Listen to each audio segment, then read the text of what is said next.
Hey everybody, it's Mark, and I'm back with another awesome episode of Finding Your Summit, all about people overcoming adversity and finding their way. And this week, I interview a guy named Werner Berger, and this guy is a total stud, actually a hero of mine. He's the oldest human to ever climb the 7 summits. And there isn't anything this guy won't do to get to the top of a mountain. He's done it all, and he continues to not only push limits, but inspire people. So check the episode out. It is incredible. And as always, remember, this pod is brought to you by violetsAreBlueSkincare.com from Cynthia Besteman. She is a survivor herself of cancer. She overcame, found her way, and then started this all-natural skincare line. And as always, if anybody wants to find out about my journey, they can at www.markpattisonnfl.com, and you can find out about my climbs. I've got an e-learning course coming out called Finding Your Summit, things like that. Okay, so on that note, here we go.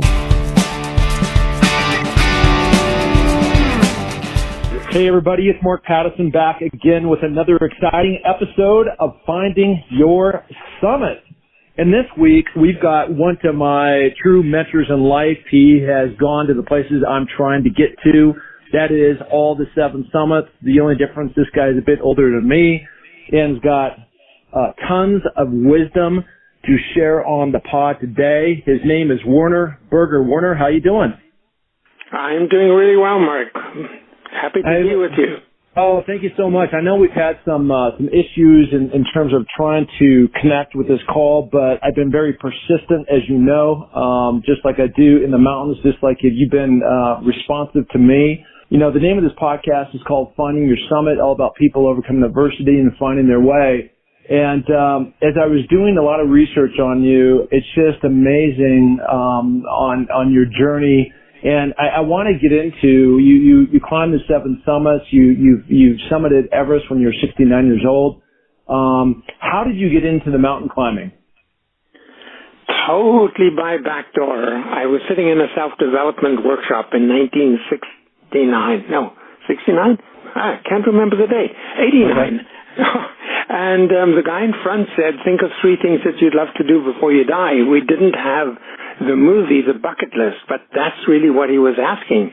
And completely out of the blue, because I hadn't climbed before, what came to mind is climb Mount Kilimanjaro, climb the Matterhorn, because everybody knows this beautiful mountain in Switzerland, and see Everest Base Camp, because I was so intrigued in 1953 when Hillary and Tenzing got to the top, never thinking it would happen. Went home at the end of the weekend, told my family, everybody chuckled, thinking, what does this old fellow want to do starting to climb at his age? And lo and behold, 2 years later, my second oldest son, who's quite an adventurer, said, hey, Dad, you said you wanted to trek to Everest Base Camp. Why don't we do it? So we did that in 1992, and I just completely fell in love with the mountains and with the experience, and never thinking the 7 summits were in my future, but it really was a life-changing experience, just trekking into the mountains, into the Himalaya, and into this gorgeous world that we have. Yeah, so let me ask you this. So you went, and this is 1989 that you just talked about, and you have this kind of moment, you talk about your bucket list. Was there something that was missing in your life that you were seeking to grow to get to another level? Was there some conflict in your life that was happening that kind of made you open your sensitive to possibility? Yeah, that's a good question, Mark. I'd always wondered about that. And the only thing I can get back to is I always wanted to be in the Olympics as a pole vaulter. And started pole vaulting completely on my own, never had any coaching, never had any training, didn't reach the heights that I wanted to reach, except I did have some success at university, but never became an Olympian. And who knows, maybe it was a residual or latent quest for proving myself or doing something out of the ordinary. But then I also know that there's no growth in the comfort zone. The only place to grow is to be outside of our comfort zone, especially when we're doing something that we are going to enjoy, or that's thrilling, that's exciting, and maybe even a little scary. Yeah, so I was watching this clip of you when you got back from Mount Everest. You were on the Today Show, and Matt Lauer, the former host, was interviewing you, and he's asking, like, hey, Werner, so why aren't you out playing chess or golfing or doing other things that most of the people that your age are doing? And I was thinking about that because I'm 56 years old now, and I've attacked 5 of the 7 world's highest peaks, and I've been climbing for a long time, and I kind of elevated my game. But, as I was thinking about that question, and you answered it on your own, of course, but I was digesting that for myself, and I was just kind of the same answer that you have, and I love taking the road less traveled, right? And it's kind of what you're talking about, right? In terms of like, hey, anybody can go do that stuff, but why not challenge yourself and take you to a level that you don't even know if you can get to? Yeah, that's definitely part of the game. And the other part is the enjoyment part, because even though there are times on a mountain where I say to myself, what the heck am I doing here? I also know that that's sort of a fleeting moment, and ultimately there's going to be exhilaration, there's going to be joy, there's going to be thrill, there's going to be oh yeah. So, it all becomes worthwhile. Well, listen, you said it perfectly, and I'm sure we share a lot of the same sentiments, but it's, certainly about the journey and not the destination. And like I say to a lot of people, you've climbed now for a while and you've done some extreme stuff, and I've had, I think actually every single one of my climbs I've done, I've been on Denali twice, I've been on Kilimanjaro twice, and then I've done, when you put them like actually in a linear way, how many have I done of the 7? I've done 5. But, there's always been some issue. People have gotten sick, people have been flown up the mountain, people have fallen in crevasses. I've seen it all. Heart attacks right in front of me. And what I tell people is that as you get very uncomfortable in some of the things you're talking about, pain is temporary, right? And think about if you do get flown up the mountain, or by the time you get back down and now you're sitting in the bar and you're celebrating and you're having that beer, if you would have done that and quit, think of what that would be like. And it's only like 2 days later, so I don't know. I really try to get people like to zone in on, look, you can get through this. Just get through it, work through it, you'll be fine. Yeah, actually, you ring so many bells as you're speaking, because it took me 3 attempts on Denali, and the first time we got to the summit ridge, the Matterhorn, 200 vertical feet from the top. And that last little slope is very, very gentle.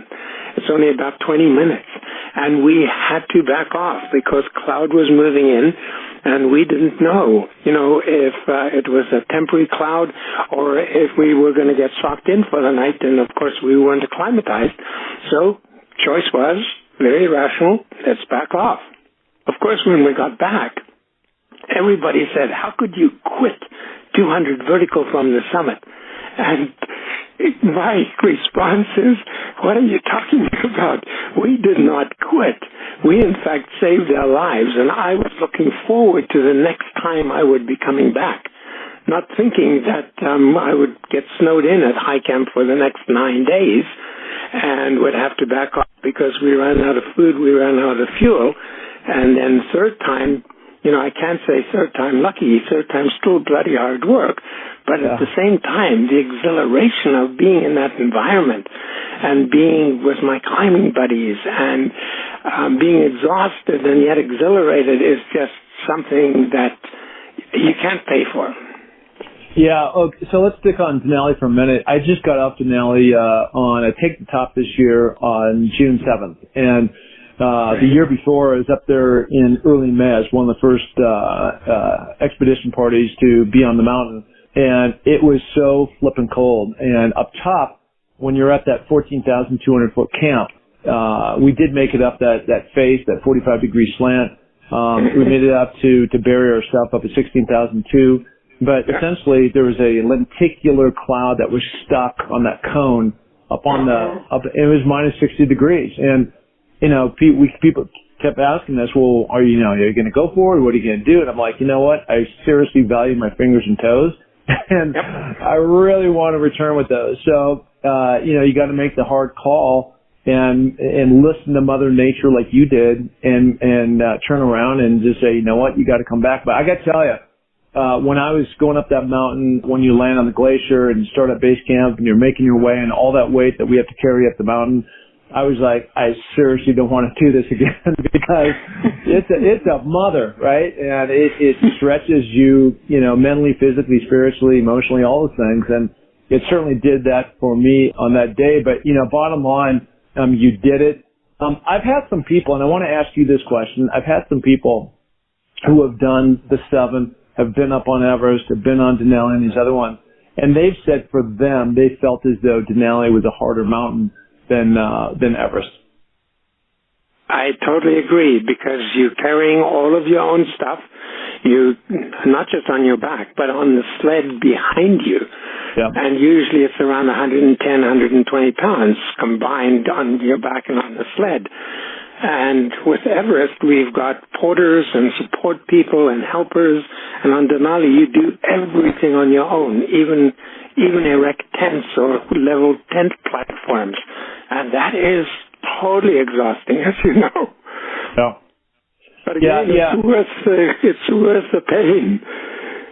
No, it is worth the pain. And I feel like, it's such an amazing accomplishment that put out there, very determined to make that happen. And I got so fortunate. This window, this year when I went, the window of weather opportunity was clear from pretty much day one. And in this expedition party, the guy that had taken us up had been up there 7 times. I think maybe summited 4 of those 7. And this was the fastest he had ever gone from beginning to end, just because of the weather, purely. And so we really lucked out. And I flew up the glacier 2 days later. There was a massive snowstorm came, and people are stuck in their tent for 9 days. So you just don't know that it's just so unpredictable with the weather in those circumstances. And, patience. There's another guy here in Sun Valley, Idaho, that I've gotten to know. I've done a podcast on him, Lou Whitaker, and he looked at me. He's 82 years old, and actually he's 90 years old. And he looked at me last year and got about an inch from my face, and he said, "You know what, Mark? The key to Denali is patience." And he was shaking his finger. Yep, and he sure is right. Yeah, no question. I've been to the top of Kilimanjaro 8 times now, and going again next July. And I think it's just, again, an amazing experience without the hazards of a Denali. I've been there 8 times, got to the top 8 times. Been to Denali 3 times, got to the top once. But again, it's just a very, very different experience, as you know. Which of the 2 have you not done, Mark? Well, I'm headed down to Vinton in January 6th to be specific, and then I will take on Everest March of 2020. Wow. Wonderful. I can't wait. Yep. No, it's going to be awesome, and I got I'm trying to climb the highest peaks in all 50 states. I've got, I think, 4 of them now done. I was just on Bora Peak in Idaho last week, and fortunately, I've got the hardest ones out of the way, so hopefully, as they say, it's all downhill, but it should be a fun adventure, just, seeing the U.S., because most people don't actually do that. Oh, good for you. It'll be an amazing journey. Yeah, so I want to transition over here for a minute, because one of the things that you've done that I really am inspired by is really trying to get others to be all that they can be. And so, as I was reading some of the, one of the reasons why you were involved in climbing Kilimanjaro 8 times, because your consulting business, and really wrapping that up and trying to get people to take the barriers away on what they can do. Can you talk to me a little bit more about what that's all about, your consulting, and about Africa and Kilimanjaro, and what is involved there? Oh, gladly. I got into corporate consulting in 1984, and really had a lot of fun with it. I linked with an organization called the Wilson Learning Corporation, who just had amazing programs. and started in customer service, got into sales training, got into managerial training, and ultimately into leadership training, because what I learned is, and as I progressed, is that most training does not stick. And it doesn't matter how good it is. People walk away from a wonderful, amazing training session and they say, my gosh, my life is going to change. These skills make total sense. This is the way the world should function. 6 months later, they haven't done anything with it. So I realized I've got to get to corporate leadership. But then I found exactly the same issue there. And what I learned on the mountains is, and this is from personal experience, that you cannot train leaders, although it's an essential part of leadership know-how. But training itself, for most people, does not work. Leadership has to be developed. And development comes from the individual really getting a sense of who they truly are. And part of that is being blown away by what we can accomplish, or what this body can accomplish, or what I can accomplish, given my intention to do something. And the other part, too, is most climbing is done in teams. Not all. Most is. And when you're in a team, it's amazing what can happen relative to relationships. Because so often the stronger climber needs help at some point in time because they might go too fast. The weaker climber at some point might need help at some point because they might be too slow. Or because of their slowness, they actually exceed the capability of, quotes, initially the stronger climber. And the sense of team that comes out of it, and the sense of self-knowledge that comes out of it, translates into two things from my experience. One of them is when I get to know myself and I become more comfortable with myself, I can become more assertive. And leadership is part of being, or assertion or being assertive is part of leadership. But the other part is empathy. And empathy comes from connecting with team, connecting with others, caring for others, seeing when others need help, being willing to accept help when I need help. And that, I believe, can't be taught in a classroom setting. And being on a mountain day after day, living in the moment, because you can't be thinking of yesterday. You cannot be thinking of tomorrow. You living in the moment, that has a shift, or provides a shift in what I call a shift in being. And when that shift in being takes place, and you now integrate it with sales training, with leadership training, with managerial training, with customer service training, now you've got the possibility of it really sticking and making a difference in people's lives. And it's not just in the corporate world. It's who I am being as a husband, as a father, as a friend, within my community, within my country. And in fact, if countries would adopt some of these thoughts of, I'm going on a tangent, of focusing on what the outcome should be or want to be, and then look and say, what do we need to do to get there, or what did we do to get there, things shift. So there's such a strong link for me in personal growth, in team growth, in taking personal responsibility, that I could go on and on and on. Yeah, no, look, there's a bunch of stuff in there, so let me break it apart. Number one is I think that everybody needs to be on a growth trajectory. I think I've had moments in time where, I've gone forward and kind of flatlined, and gone forward and flatlined. And it wasn't really till I was 50 that I really started to tune into elevating my game, and really, if I want to go to where I do want to go, and I'm still reaching and climbing and trying to attain various goals, and I keep resetting these things. I need to read books. I need to listen to audio tapes. I need to take training courses. I need to set goals that are beyond what I even think I can do. And I think that's a lot of what you're talking about. The second thing that you were talking about, which is interesting, it's really about when you're talking about training and the kind of the failed model of somebody comes in, they give you the big fire up speech, and then they leave. Everybody sets their goals, And then what happens at the end of the year is that we all realize that we really haven't attained those goals. So now we set New Year's resolutions. And now come March of the next year, those things fade off and you quit working out or doing the different things that you said you were going to do. And now you're kind of right back to square one. And so I think the magic in terms of what you're saying is almost like a mega lightning bolt or jolt, which is going to take somebody. And it sounds like that's what you have going on down with Kilimanjaro, because not only are you taking somebody into a foreign country, I've been there now twice, down to Tanzania. You're seeing a new culture. You're expanding your mind. You're seeing what the other side of the world, that some of these, Maasai tribe people, I mean, they live like they did, 20,000 years ago. And it's just really puts life in perspective at where you're at.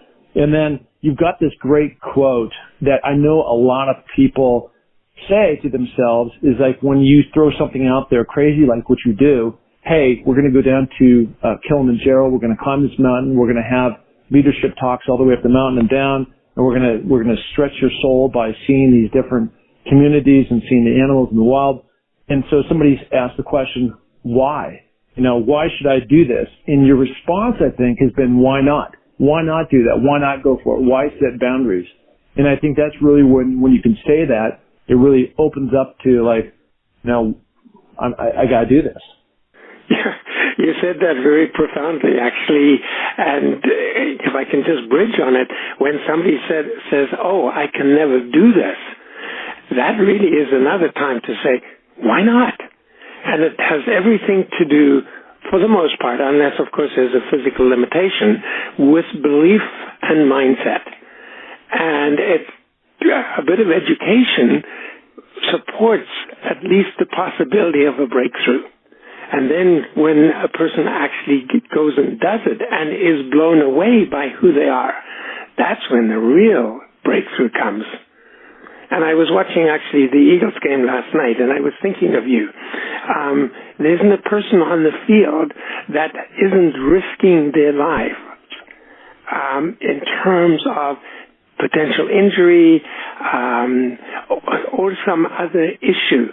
But again, it's not something that will stop you because you're so passionate about what you do and so committed to the quest that mountain climbing, that as people look at it, is so dangerous. And the truth is, it's not if you're prepared and know what you're doing or are supported by others who know what they are doing.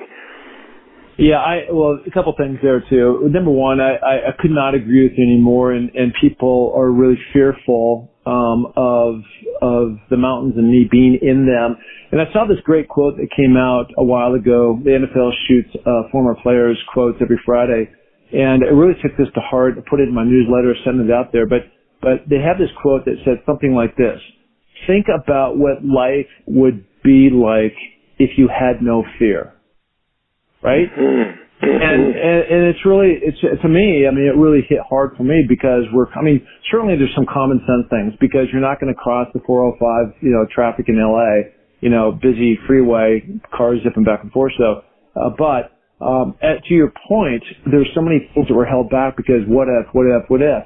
And the people, for me, that I've experienced that have run into issues on the mountain should have never been in that position in the first place. Or, like, in the thin air. We've all read that story in 1996 where all those guys went up into the mountains.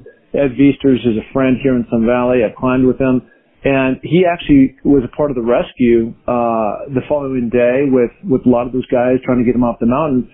And they went down the mountain that day because they just saw a bad storm, things like that coming in.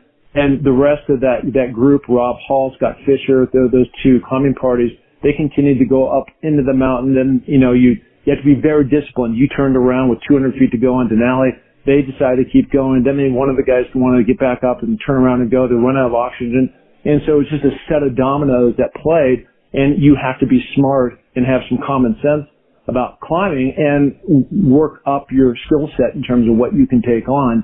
And then I believe it's just the people that, unfortunately, run into problems sometimes. I mean, the ones that I'm not talking about just shouldn't be there are just, bad luck. An earthquake hits once every, 100 years or something.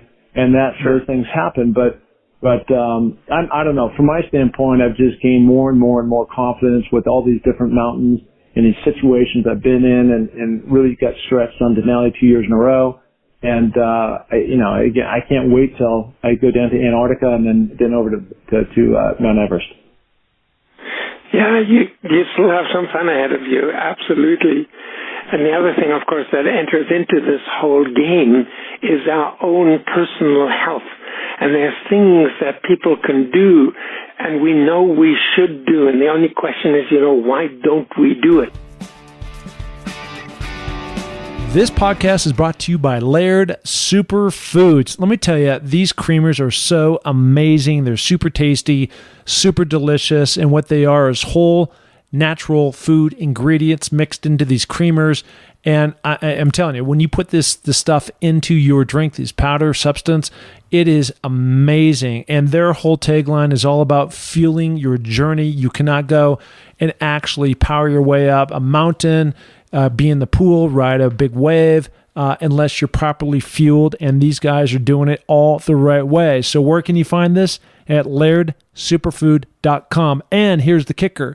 If you use the code name MarkP20, that's MarkP20, you're going to get 20% off on your first order. So check it out, lairdsuperfood.com. And I'm thinking in terms of reducing toxin intake as much as possible. Good nutrition and enough good, clean water, critical, and finding some kind of a life balance between work and play.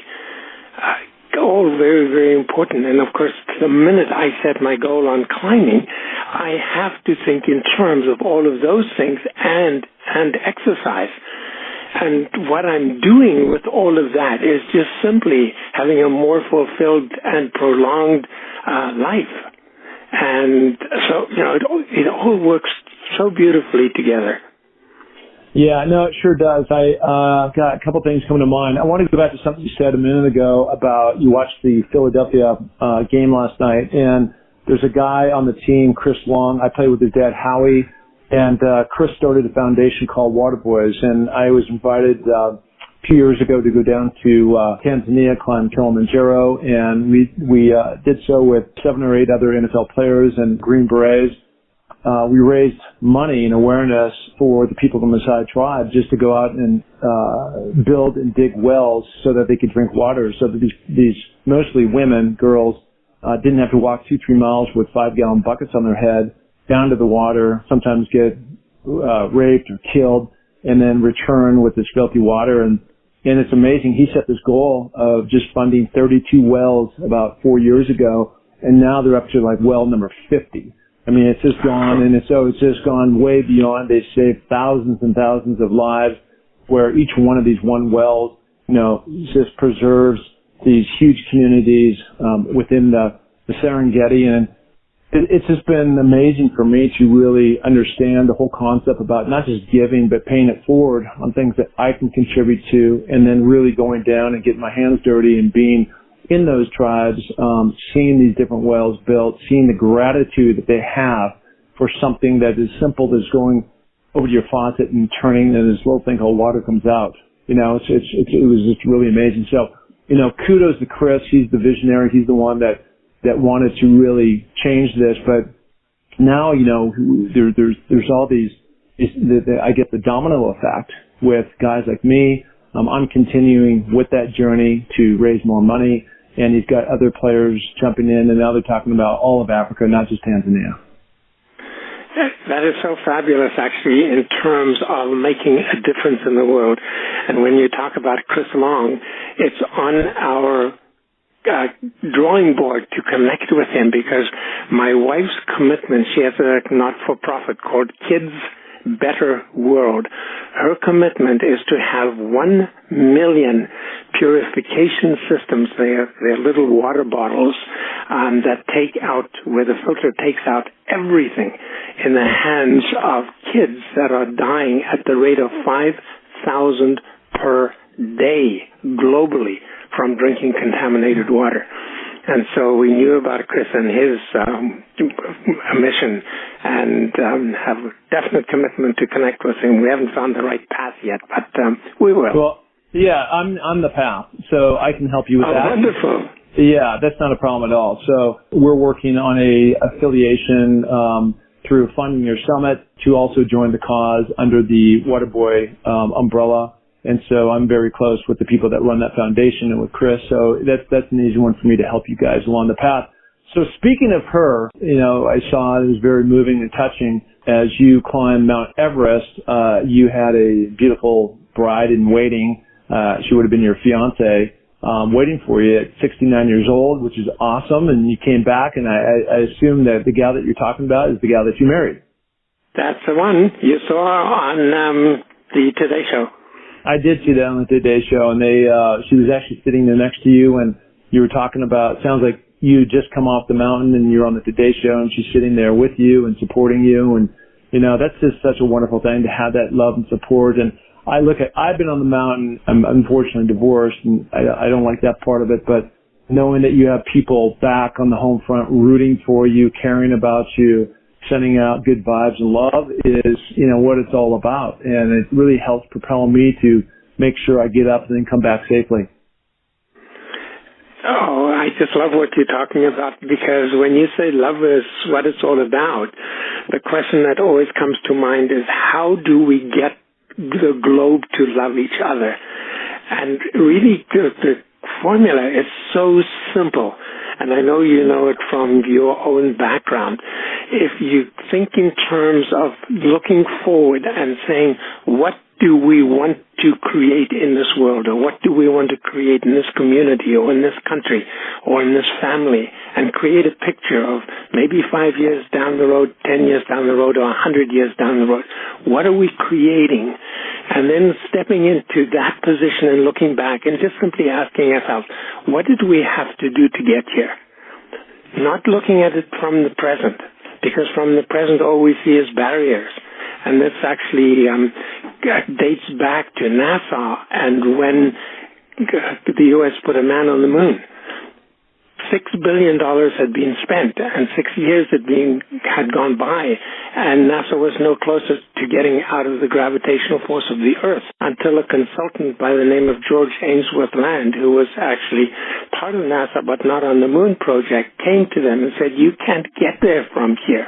You've got to put yourself emotionally, physically, mentally on the moon, look back at today and ask yourselves, what are the things we had to do to get here? And nobody was struggling or fighting with their own pet projects.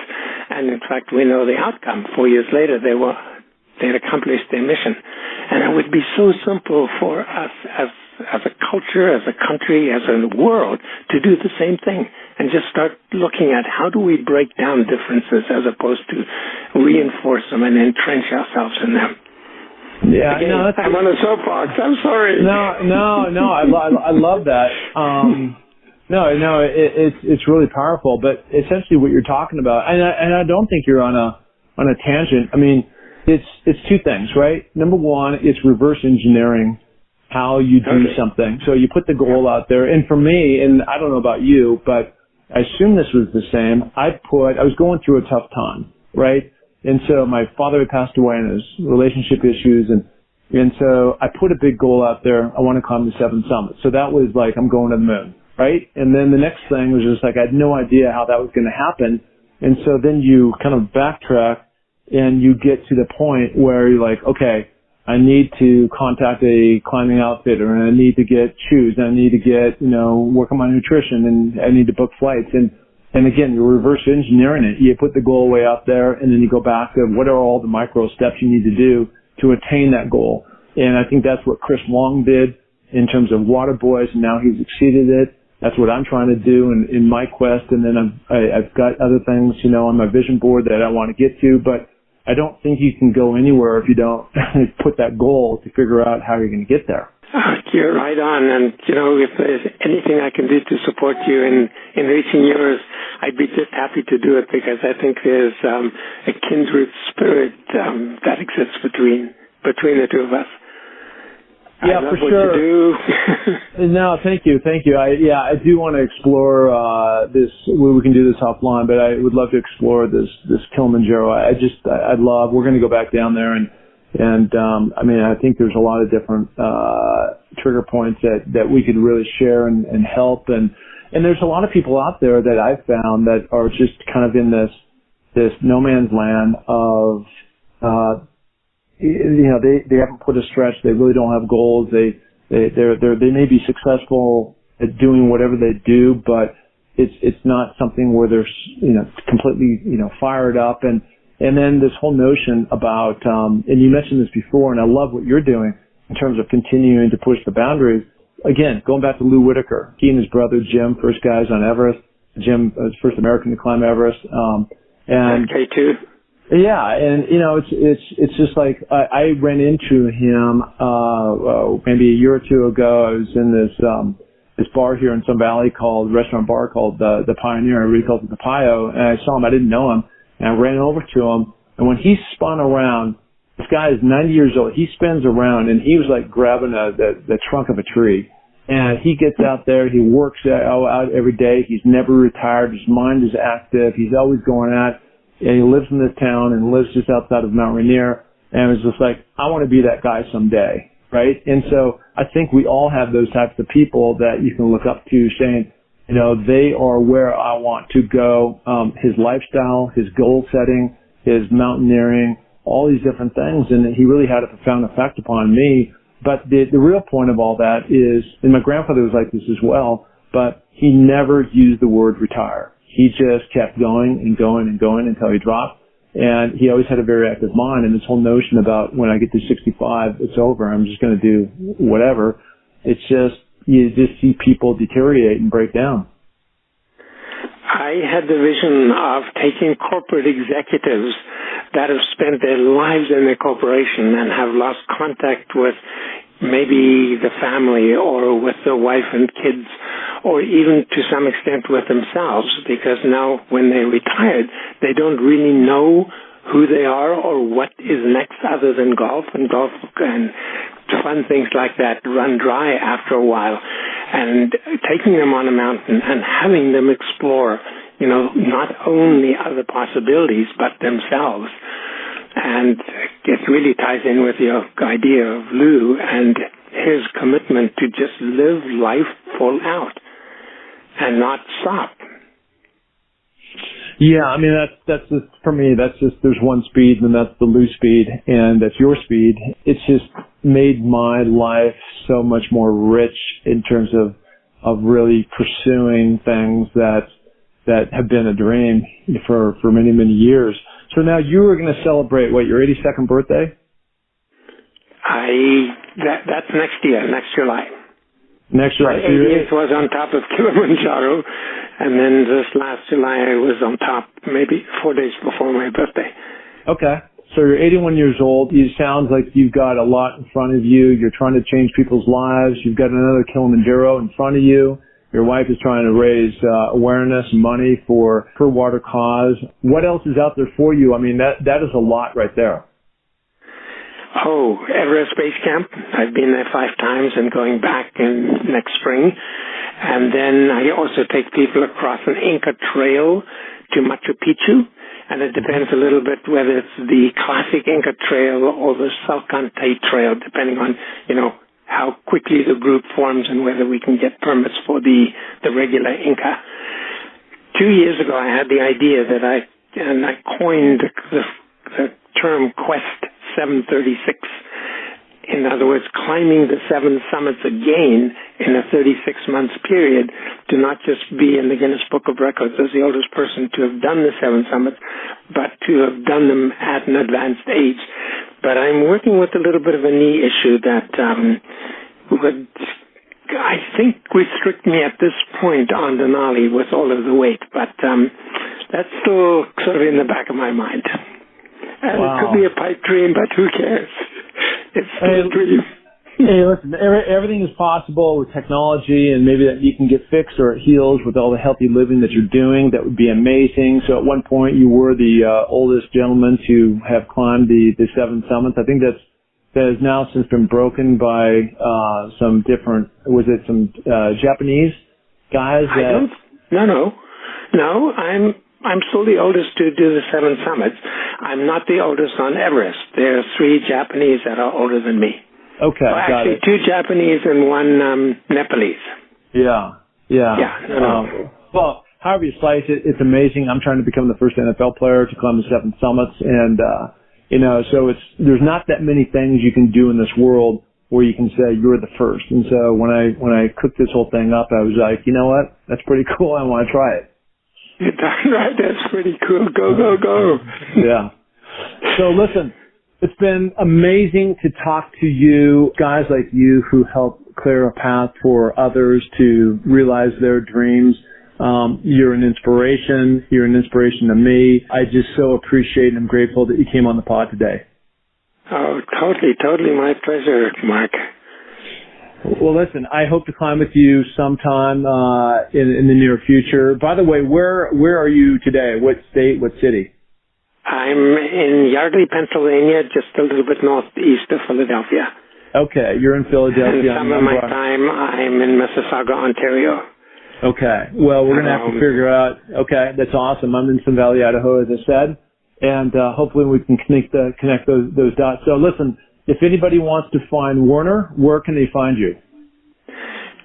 Email is Werner, WERNER, at quest736.com.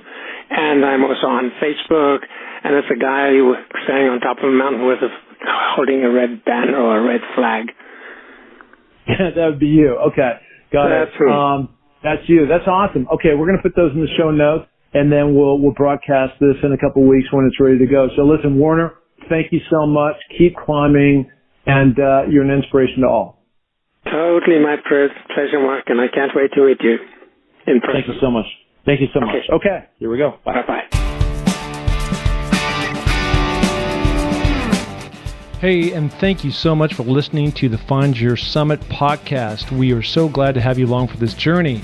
And if you enjoy the show, please tell a friend, share it on iTunes, spread it to the planet. We're looking to broadcast this to every person that is out there because, as you know, everybody has their own summit that they're going after. Okay, if you're looking to follow my journey, you can find that through my social links on markpattissonnfl.com. That's Mark, M-A-R-K, Pattison, P-A-T-T-I-S-O-N, NFL.com. So, until the next podcast, just remember, clear eyes, full hearts, and remember, it takes a little more to make a champion, so make it happen. Thank you. Bye.